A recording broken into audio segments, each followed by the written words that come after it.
마태복음 14장 24절서 32절까지입니다.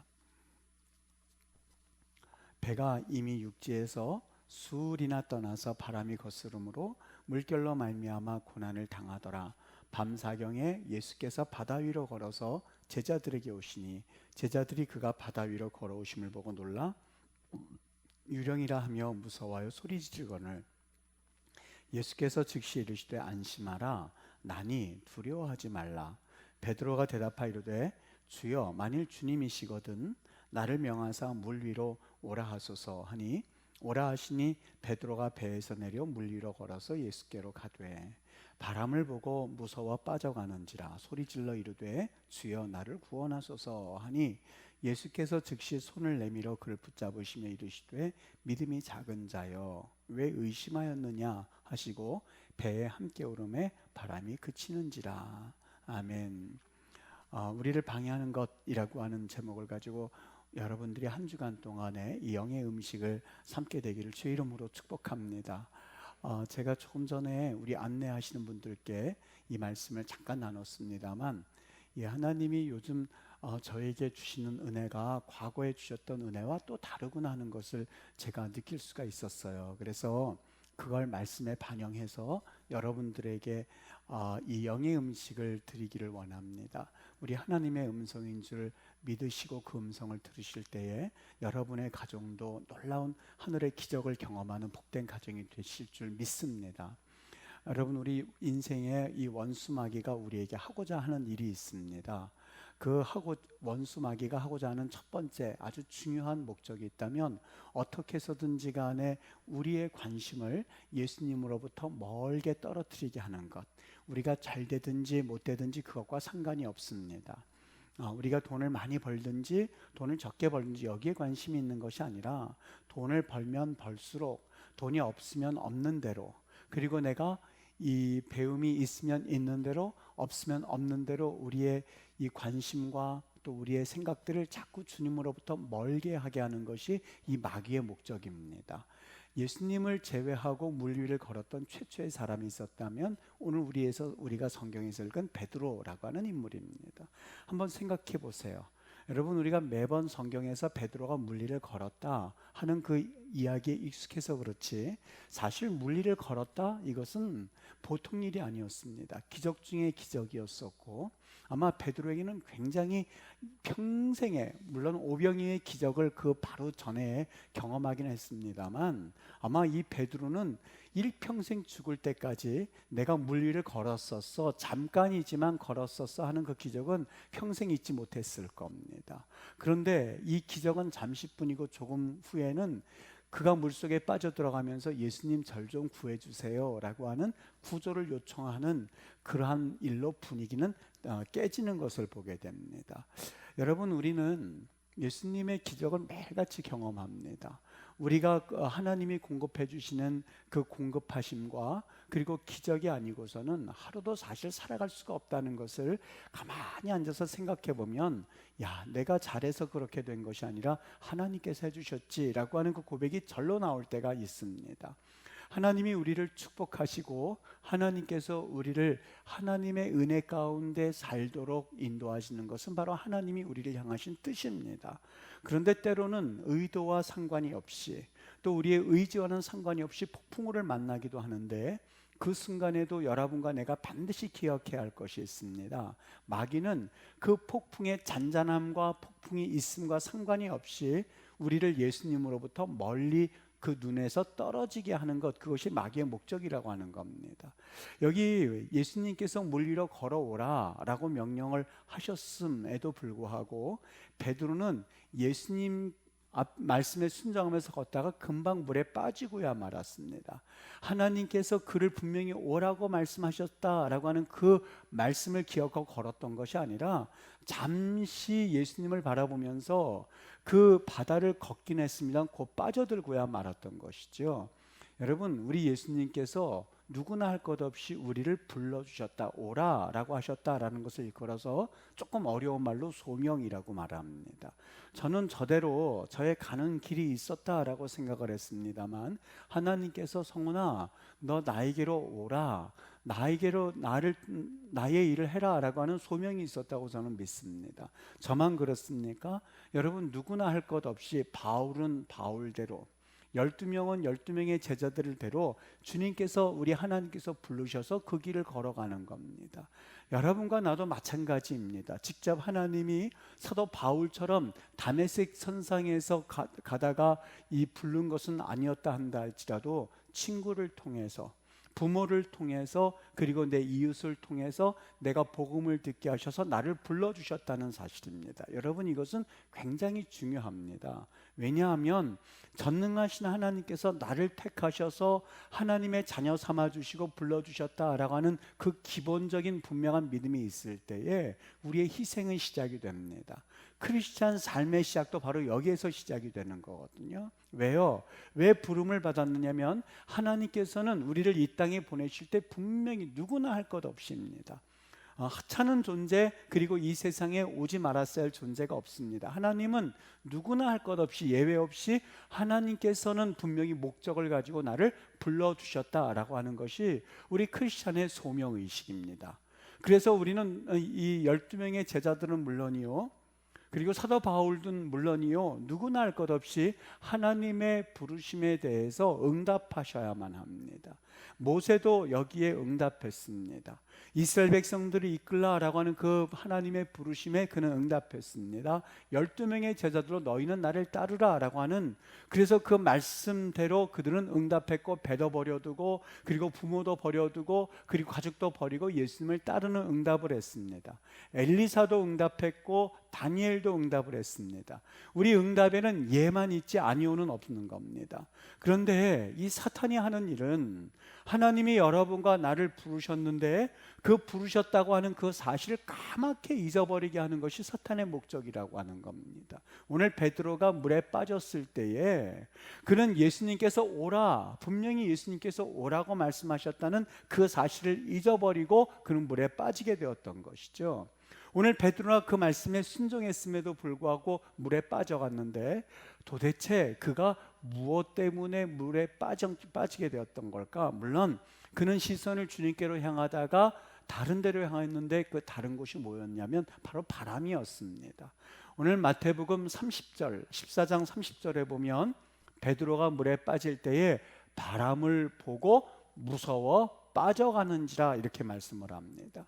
여러분 물속에 빠진 이유를 여러분들이 잘 마음 가운데 그 말씀을 살펴보십시오. 그가 물속에 빠진 것은 마귀라든지 사탄 때문이 아니었습니다. 베드로가 물속에 빠졌던 직접적인 이유는 바람을 보고 무서워 빠져가는 바람을 봤기 때문이었습니다. 여러분 그날 밤이 무슨 밤이었습니까?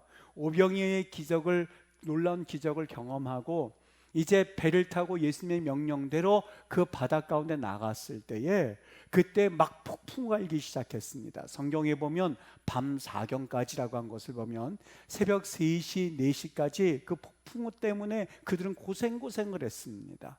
여러분 바람이 부는 것은 어떻게 보면 너무나 당연한 것 아니겠습니까? 일반적인 현상 아니겠습니까? 그 바람이 어느 날 갑자기 찾아온 겁니까? 밤 사경까지 그는 바람 폭풍으로 인해서 그는 아주 고생을 했습니다. 바람이 부는 것은 너무나 일반적이고 자연적인 현상이었습니다. 그런데 이 베드로가 일반적이고 자연적이고 극히 당연한 것에 대해서 눈을 돌렸을 때에 그는 물에 빠지게 되었던 것이죠. 우리의 믿음 생활을 방해하는 것은 흔히들 생각합니다. 내가 마귀에게 속았어 라고 이야기를 하고 사탄에게 속았어 이렇게 이야기를 합니까? 아니요. 우리가 일상 믿음 생활할 때 우리를 방해하는 것은 대단한 마귀의 시험 때문이 아닙니다. 물론 그것이 없다는 말은 아닙니다. 있기는 있습니다만은 일반적인 경우에 우리의 믿음 생활할 때 우리를 믿음 생활을 방해하는 것은 대단한 마귀의 시험 때문이 아니라 일상생활 가운데 살아야 하는 평범하고 자연스러운 일 때문에 우리의 믿음에 방해를 받는다는 이야기입니다. 누가복음 14장에 가서 보면 사람들을 초청한 어느 주인의 이야기가 나옵니다. 주인이 큰 잔치상을 준비했습니다. 사람들을 부르기 시작합니다. 와서 잔치에 참여하십시오, 음식을 드십시오 라고 하면서 아주 거대한 잔치상을 배설했습니다. 여러분, 너무나 기쁜 일 아니겠습니까? 사람들이 이것만큼 더 기대되고 흥분되는 일이 어디 있었겠습니까? 그런데 이렇게 부르심을 받은 사람들의 답변이 굉장히 의외였습니다. 아마 초청장을 받은 사람 가운데 성경에 보면 밭을 산 사람이 있었습니다. 그가 말하기를 나는 밭에 나가봐야 할 것 같습니다. 지금 막 밭을 샀거든요. 이번에는 소 5마리를 산 사람이 있었습니다. 그 소가 얼마나 일을 잘하는지, 얼마나 그 소가 일에 대해서 열심을 내는지 내가 한번 시험 삼아 나가봐야 될 것 같습니다. 그래서 나는 그 잔치에 못 나갈 것 같습니다. 어떤 사람은 결혼식을 막 끝낸 것 같습니다. 제가 지금 아내가 처음 결혼해서 집안 살림이 익숙하지 못해서 좀 도와줘야 될 것 같습니다. 아내가 어떻게 힘든지 내가 좀 살펴봐야 될 것 같습니다. 그래서 나는 그 잔치에 못 가겠습니다 라고 말하는 것을 누가복음 14장에서 볼 수 있거든요. 잔치상에 참여하지 못한 것이 마귀의 시험이었습니까? 잔치상에 참여한 것이 마귀가 그를 속여서였습니까? 아닙니다. 그들이 주인의 잔치상에 참여하지 못한 이유가 있다면 그저 일상의 바쁨, 자신의 사업, 물질주의 때문에 그는 참여하지 못했습니다. 여기에서 주인은 예수 그리스도를 의미합니다. 교회를 의미합니다. 밭을 사는 일과 그리고 소를 사는 일과 그리고 결혼을 하는 일은 우리에게 주어진 모든 일상을 말합니다. 우리의 일상 가운데서 우리의 일상으로 인해서 주인의 잔치에 참여하지 못하는 경우가 얼마나 많은지 모릅니다. 여러분, 우리의 자녀들을 가만히 한번 생각해 보십시오. 그 자녀들이 예수님을 믿지 못하는 이유가 어디 있습니까? 요즘 가만히 보면 자녀들이 학원 때문에 정신이 없습니다.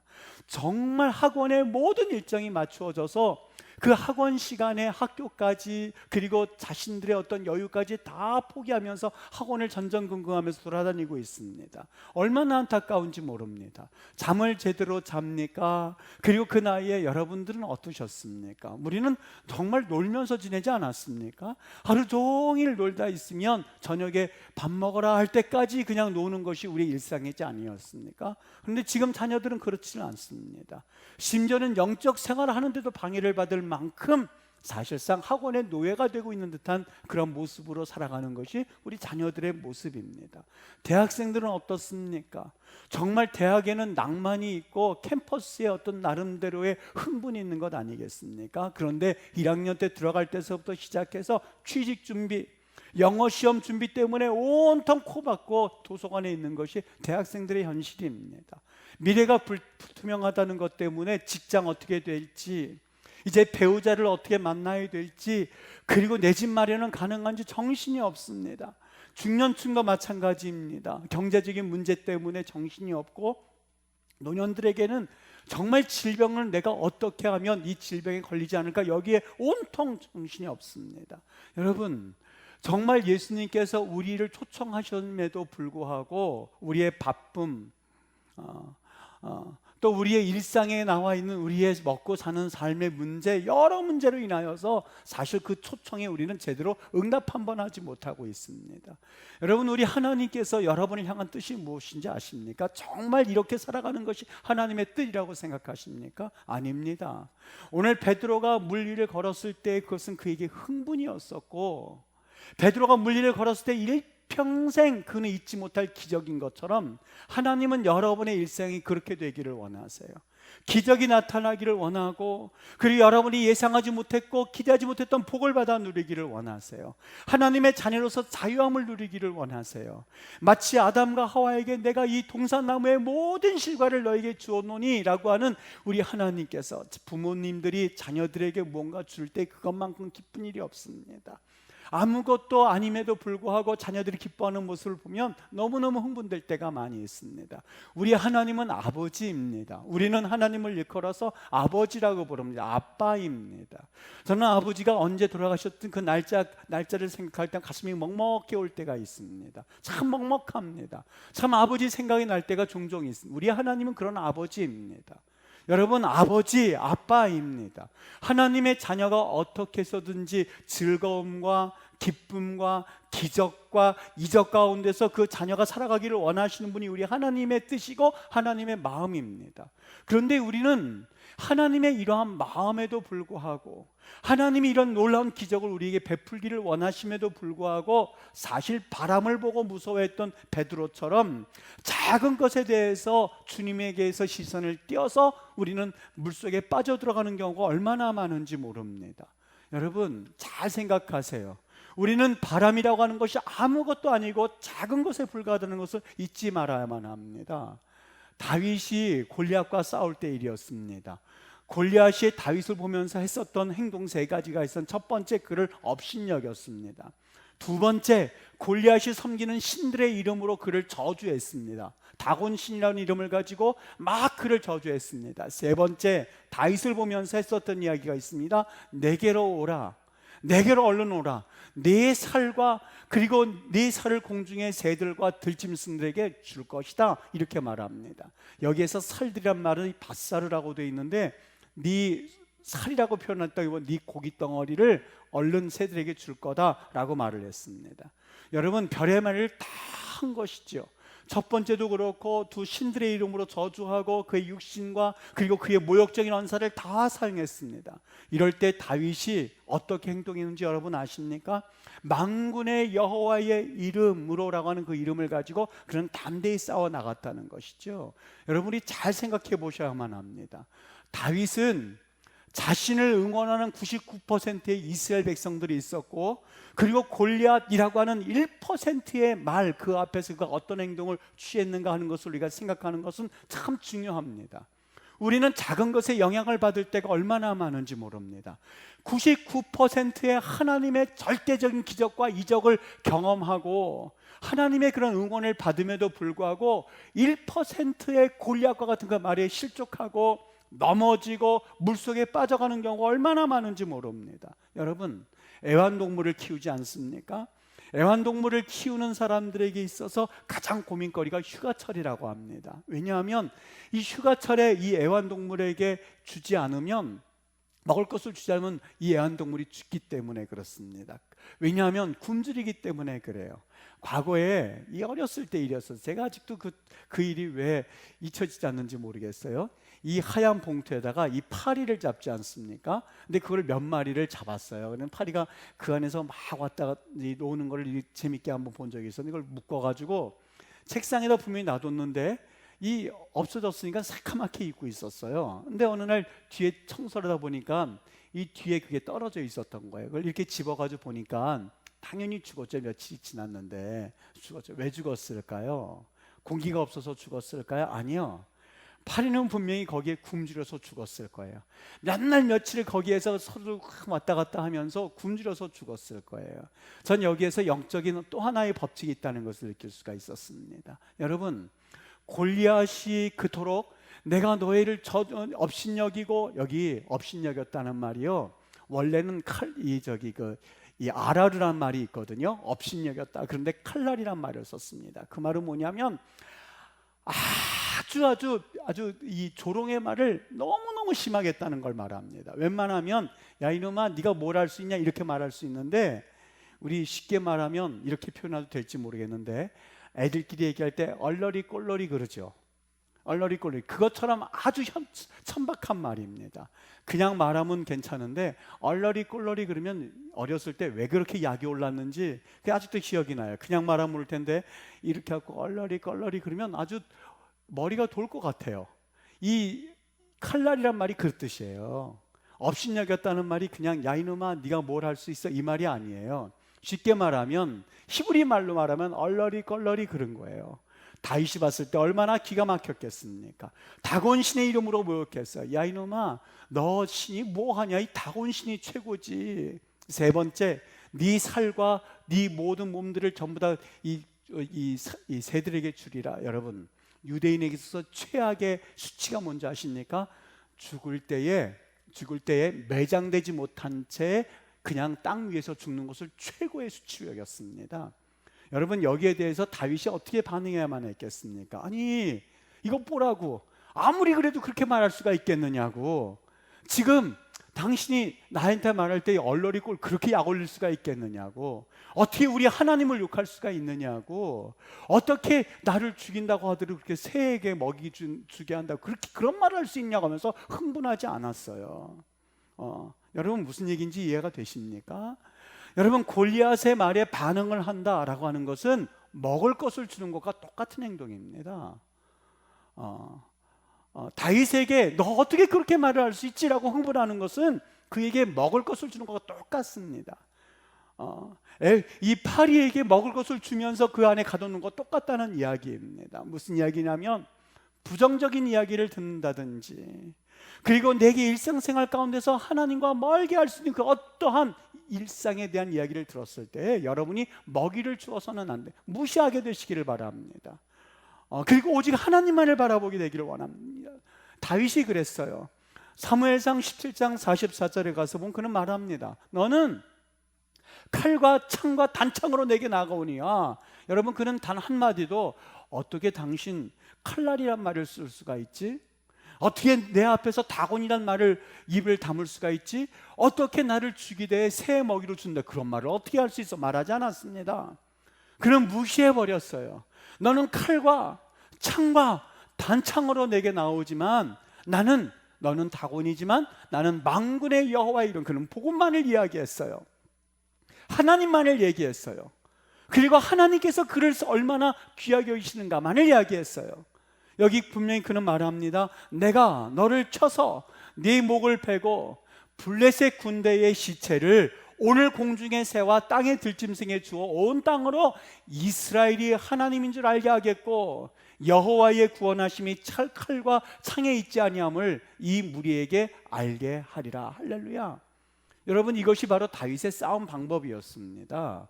그는 복음의 말씀을 선포했어요. 일상생활에 그는 넘어가지 않았어요. 작은 것에 넘어가지 않았어요.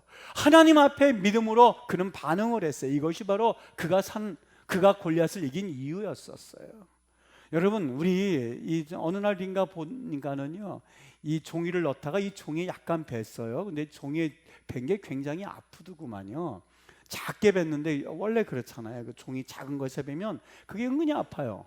이 일을 할 때도 자꾸 식사를 할 때 이렇게 자꾸 만지게 되고, 이거 빨게 되고요. 이거 아프니까 이거 빨게 되고, 이거 자꾸 만지작거리게 돼요.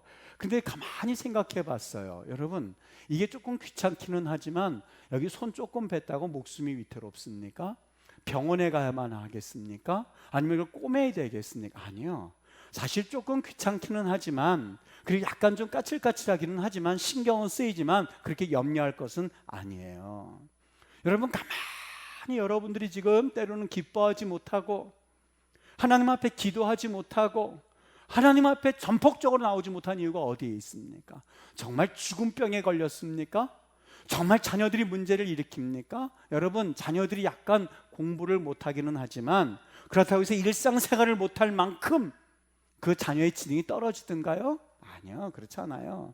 여러분 내가 때로는 조금 좀 몸이 힘들기는 하지만 죽을 병처럼 힘들까요? 아니요, 그렇지 않아요. 지금 약간 어렵기는 하지만 여러분 몇 날 며칠 굶을 만큼 경제적으로 어렵습니까? 아니요, 그렇지 않아요. 그냥 손가락이 이거 까칠까칠해서 잠깐 괴롭기는 하고 자꾸 눈이 가고 이걸 빨기는 하지만은 그렇게 죽을 만한 상황은 아니거든요. 무슨 얘기일까요? 항상 기뻐하지 못하는 이유, 항상 감사하지 못하는 이유는 정말 환경이 어려워서가 아니에요. 그렇지 않아요. 정말 그 환경이 죽을 만큼 어렵기 때문에 그렇지 않아요. 그냥 단순히 손가락 베인 것으로 인해 자꾸 신경이 가는 것처럼 우리의 마음과 생각들이 그것으로 인해서 온통 기뻐하지 못할 이유라고 생각하고 있고, 기뻐하지 못할 이유라고 내가 다짐을 하고 있는 잘못된 내 시각 때문에 그래요. 바람을 보고 있기 때문에 그래요. 그 바람 일상적인 것이고 아무것도 아닌 것이고, 그리고 그냥 지나가고 말 것인 것을 내가 그 바람을 보고 무서워서 끝내는 빠져드는 그 모습을 보면서 예수님께서 믿음이 적은 자요 라고 말씀하고 있다는 사실이에요. 여러분 저는 정말 이 시대를, 여러분, 이 코로나 이 시대를 살아가면서 정말 고백해야 할 것이 있다고 생각이 되어집니다.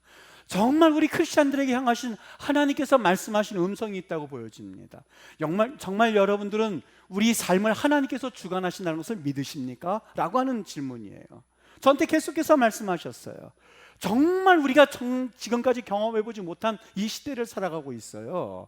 정말 지금까지 이런 시대가 또 있었을까 하는 시대를 살아가고 있어요. 여러분, 예측할 수 있는 일에 대해서 믿음이 있다고 하는 것을 그걸 누가 못하겠습니까? 그건 믿음이라고 할 수가 없어요. 그냥 지금까지 생각해온 내 생각과 그리고 내 의지와 그것에 국한되어 있을 뿐이에요.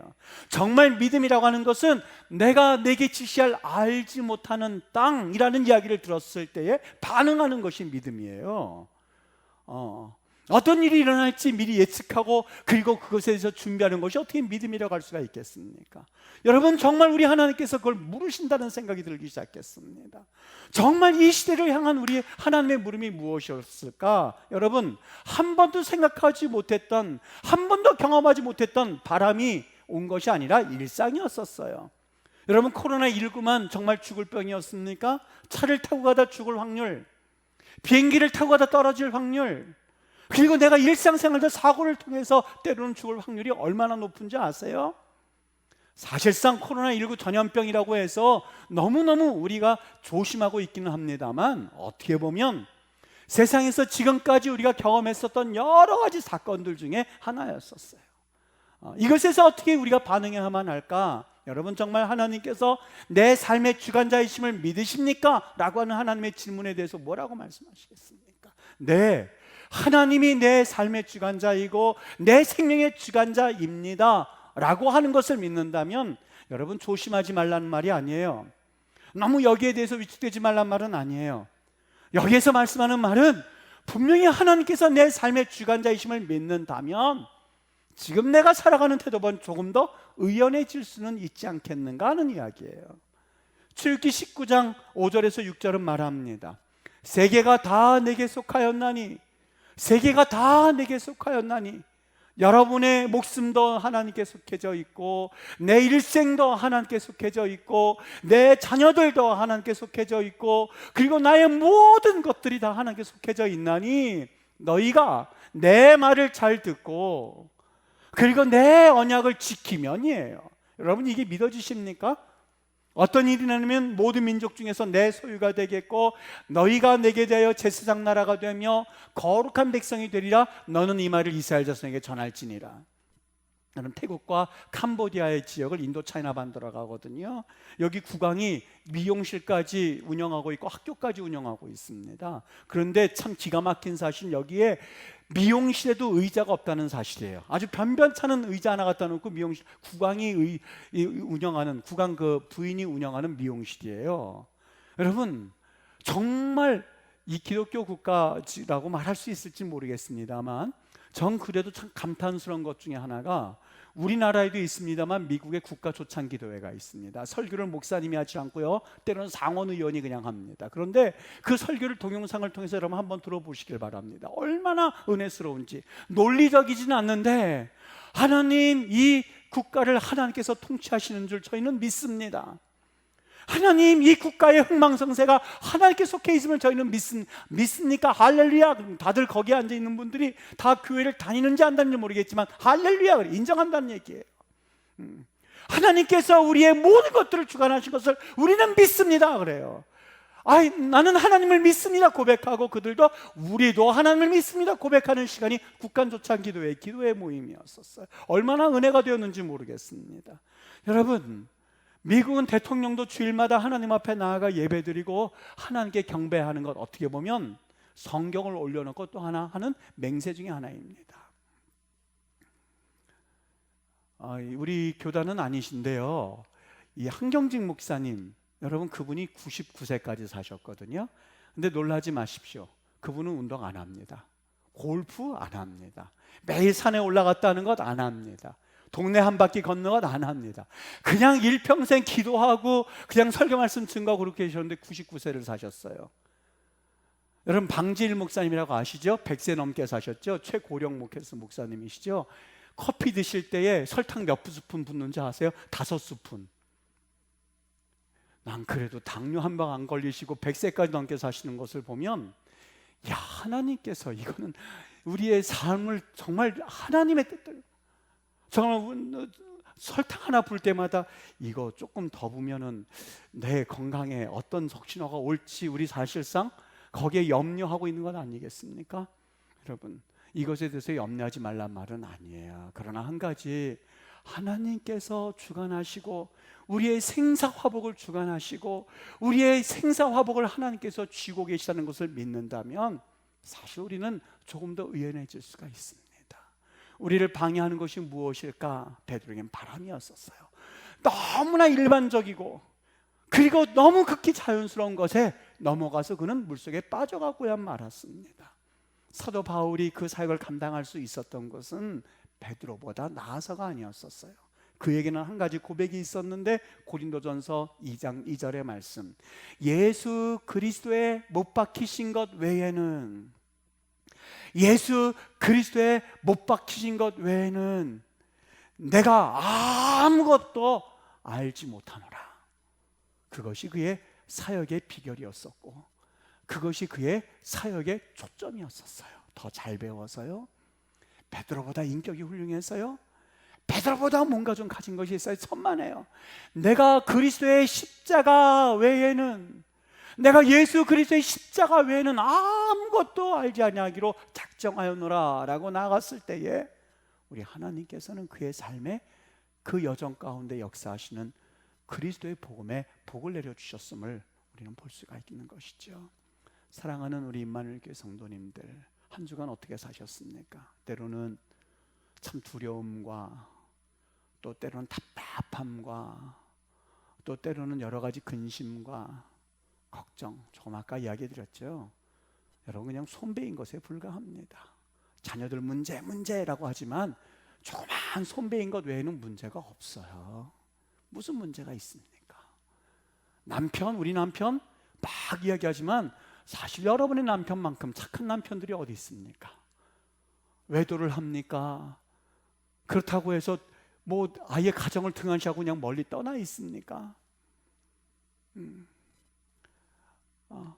교회 식구들이 마음 아프게 한다고요? 물론 조금 서로 말하다 상처는 있지만 여러분, 세상에 그런 것처럼 험악하게 그렇게 대하고 있습니까? 그건 아니지 않습니까? 우리 예수님은 역사의 주관자이시고 우리의 믿음은 하나님의 손안에 있다는 사실을 믿게 되시기를 주 이름으로 축복합니다.